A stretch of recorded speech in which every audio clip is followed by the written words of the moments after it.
Hello guys, આજે આપણે બનાવશું પનીર ટીકા। તેના માટે આપણે ડુંગળીની ક્રશ કરી લીધી છે, ટમેટા ક્રશ કરી લીધા છે અને પનીર ટીકાનું પેકેટ તૈયાર આવે છે તે લઈ લીધું છે। અને ગ્રેવી બનાવીશું આપણે દૂધમાં। દૂધ નાખીને આપણે ગ્રેવી બનાવી લીધી છે, સારી રીતે હલાવી લીધું છે। હવે એક પેનમાં આપણે તેલ મૂકીશું, 3 થી 4 પાવડા તેલ નાખીશું, એક ચપટી હિંગ નાખીશું અને ડુંગળીની ગ્રેવી જે આપણે કરેલી છે ક્રશ કરેલી તે નાખીશું। મીઠું નાખીશું, થોડીક સાંતળશું, કલર માટે હળદર નાખીશું, ટામેટાં નાખીશું, ટામેટાં અને ડુંગળીને સારી રીતે સાતળી દઈશું। લાલ મરચું પાવડર નાખીશું। આ ઝડપથી બની જાય છે તો આપણે ગ્રેવી નાખીશું। ગ્રેવી નાખીને હલાવી લઈશું સારી રીતે।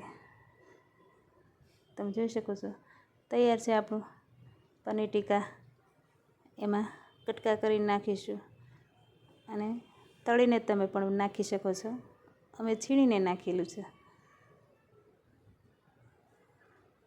લાઈક, શેર એન્ડ સબસ્ક્રાઈબ કરો। સર્વિંગમાંથી ધાણા ઉમેરેલા છે આપણે। Thank you.